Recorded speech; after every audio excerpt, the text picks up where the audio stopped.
હર હર મહાદેવ, હરિઓમ, જય માતાજી। અત્યારે વાગ્યા છે સવારના 8 ને આપણે તૈયાર થઈ ગયા ઘરે જવા માટે। ગમે એટલું રોકાય તો એટલે ઘરે તો જવું જ પડે। અને આપણે તો દેવાંશીન પપ્પા રોકાવા દે તો ભાખરવડ આપણે તો મહિનોય હોરવે, એવું નહીં કે બૈડિયા વયા જાય, પણ આપણે કીએ એ અનુસાર પાછું વયું જવાનું। એટલે આપણે 2 રાત રોકાઈ ગયા, તોય આનંદ આવી ગયો 2 રાતમાં। મમ્મીની ઘેરે તો કેને ન હોરવે, એમાં મને તો બહુ હોરવે। મને આપણે દેવાંશીન પપ્પાને કહેવાનું એવું હોય કે મને ક્યાંય ફરવા ક્યાંય લઈ જવાનું કોઈ દી ન કહું, મને ભાખરવડ થોડોક ટાઈમ થાય ને એટલે મારા મમ્મી પપ્પા આગળ આવવા દેવા નહીં। મમ્મી ને હોય બધા બેઠા છે, મારે જવું છે એટલે। અને આપણા થેલાઈ તૈયાર થઈ ગયા છે।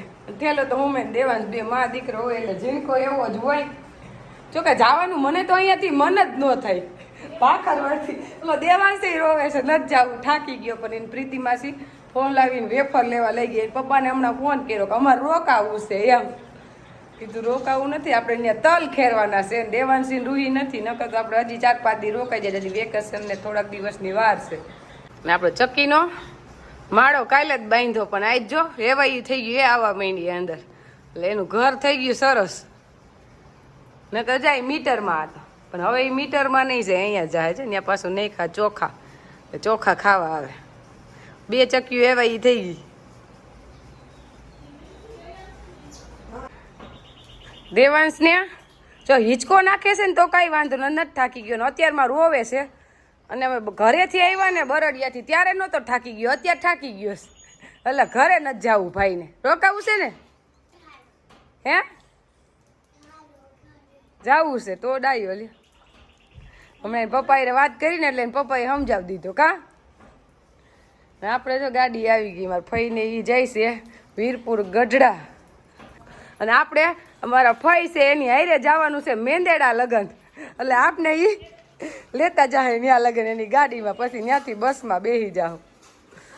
આપણે ત્યારે વાગ્યા છે બપોરના 2 અને 1 કલાક કંડાણા ખટી ત્યાં દેવાંશીને ચપ્પલ ને એવું લેવું હતું એટલે।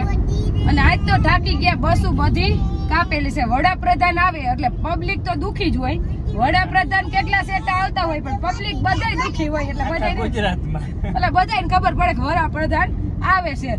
આપણે બસમાં તો તમે જોવો ને કે કિરિયાળું ભરનું એમ ભરી દે, ઈ પાછા ટ્રાવેલર્સ ને રિક્ષા, એસટી તો કાપી નાખી હોય બધી, અડધો કાપ મૂકી દે, એટલે પબ્લિક જાય ક્યાં, જ્યાં જાવ ને ક્યાંય ઉભવાની જગ્યા નહીં। અમને જગ્યા મળી ગઈ હતી પણ તોય હકડાઈસ પડે। દેવાંશ તો અહીંયા લગન તોભા કરાવી દીધા પહોંચવામાં, રોતા રોતા પહોંચ્યા છે ઘરે। ઓલા બીજા બાજુ વાળા બસમાં પૂછતા ઈ બેન પૂછ્યા ભાઈ કેમ નથી રહ્યું, ભાઈ બસમાં જતો નથી, ભાઈ જાય છે ગાડીમાં હમણાં। એટલે કીધું એના ટ્રાફિક નો કંટાળો આવે છે કે તબિયત બરાબર નથી, તો હજી તબિયતમાં તો અત્યારે કાંઈ વાંધો નથી। અને ઘરે પહોંચ્યા ને ત્યાં ઠપી દીધી, અત્યારે જો દેવાંશ એને મસ્તી કરે છે। એટલે ઘરે પોકશું ને 2:30 વાગશે, સવારના 8:30 ની વાત છે। લગભગ ખાવું નહીં પડે ઘરે, ખાવું હું પાણી એમ કઈક ઠંડુ ઠંડુ પી લે, લીંબુ શરબત તો પીધું પણ તોય પાણી તો પીવું જ પડશે, એટલું જમવાની જરૂર નથી। અત્યારે ટાઈમ થયો છે રોંઢાના 5 અને આપણે ઘરે પહોંચ્યા હતા વાગ્યા હતા 2:30 ને જમીન ઊભા થયા ત્યાં 3। એટલે આપણે દેવાંશભાઈ તો એવો થાકી ગયો હતો કે હજી સૂતો છે, લગભગ 6 વાગે 7 વાગે ઉઠશે। એમાંય રસ્તામાં ઉલટી થઈને ટ્રાફિક એટલું હતું ને એટલે એ તો કંટાળી ગયો હતો, એટલે હકી નીંદર કરશે ને તય મેળ આવશે, નકર એને તો રાતે તાવ આવી જાય, એ થાકી જાય એટલે એને તાવ આવી જાય। ને કામ અત્યારે છે આપણે માખણ ગરમ કરવાનું। માખણ હમણાં ભેગું થઈ ગયું છે, આપણે ઓલા સોમવારે ગરમ કર્યું હતું, પાછું આ સોમવારે ગરમ કરી નાખ્યું। ચૂલે કરી લીધો તાપ અને માખણ મૂકી દીધું ચૂલા ઉપર। અને હવે આપણે અહીંયા ઉપર આવી ત્યાં તો ઉપર તો રમણ ભમણ છે, જો અહીંયા રેતી નાખેલી છે બધી, એટલે આપણે પ્લાસ્ટર લાદીનું કામ ચાલુ કરવાનું છે, પણ આજે હજી કડિયા આવ્યા નથી। અને અહીંયા વાસડો બાંધી લીધો છે, એટલે કાલ તો સીધું જો પ્લાસ્ટર લાદીનું કામ ચાલુ જ કરશે। પહેલાં બહાર કરવાનું છે એટલે ને અંદર પાણી ન આવે, પણ હજી તો વરસાદ આવશે ને તો આપણે કામ થઈ જાય।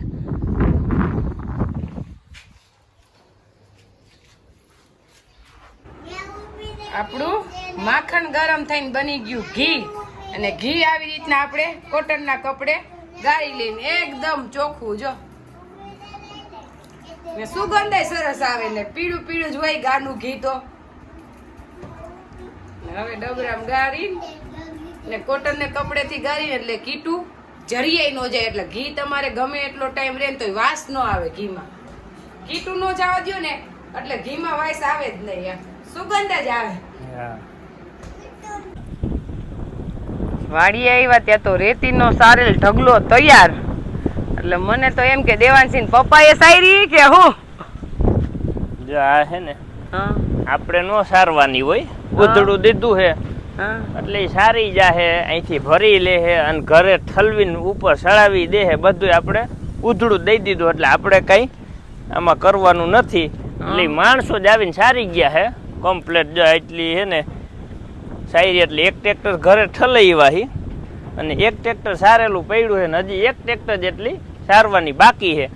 એટલે લગભગ આ રેતી છે ને એટલી પૂરી થઈ જાય, ઘટશે નહીં વધશે અડધું ટ્રેક્ટર આવું સારેલું કમ્પ્લેટ. એટલે રેતી સારી નીકળી, કારણ કે બે ટ્રેક્ટર મિની ટ્રેક્ટર સાર્યા તો એ બે ટ્રેક્ટર જેટલી પાછી હમી નથી નીકળી, એક ટ્રેક્ટર માન નીકળી. એમ આપણે છે ને રેતી ભાદરની મગવેલી હતી 3 વર્ષ મોર, કારણ કે સ્લેબ ભર્યો ને પછી પ્લાસ્ટર તો કરવાનું જ હતું, પછી ઓણ કરશું ને પોર કરશું ને એમ કરતા કરતા 3 વર્ષ થઈ ગયા, 3જું વર્ષ છે તેદું ને એમને પડી હતી. એટલે રેતી કઈ ખાતર તો નથી હળી જાય, આ તો એવી ને એવી રે.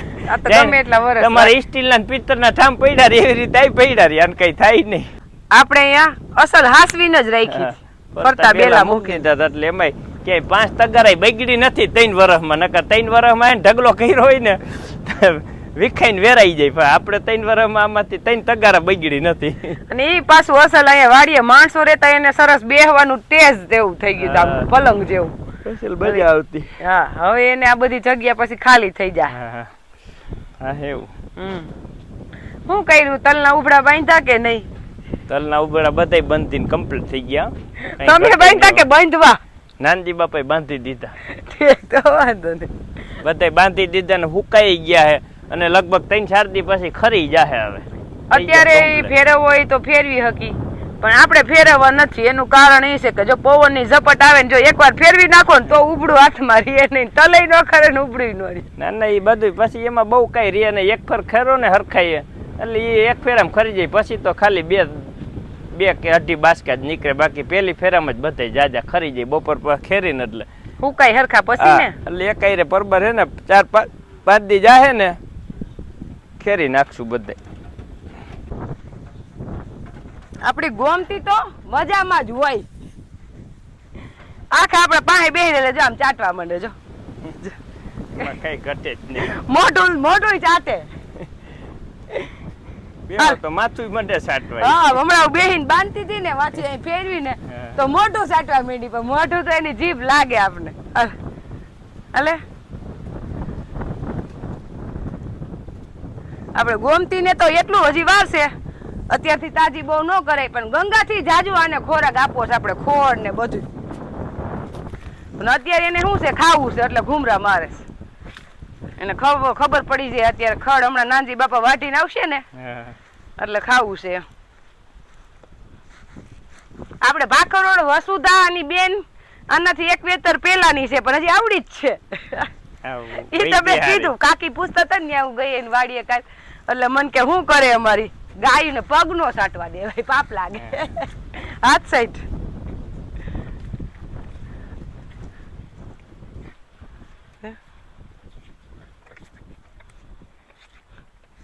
ઢોર નો હોય તો બીક લાગે પાછી, કે ઘા સાથે કેવું સાથે કઈ થાય નહીં, કારણ કે એને આપણે લાગણી એવી હોય.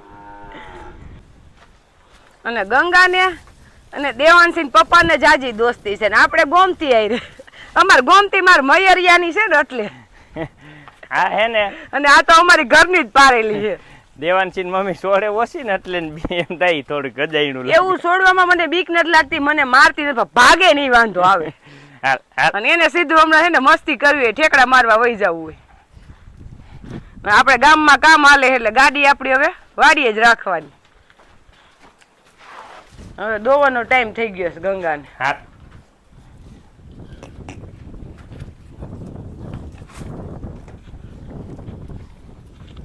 બાંધી દો. હાલો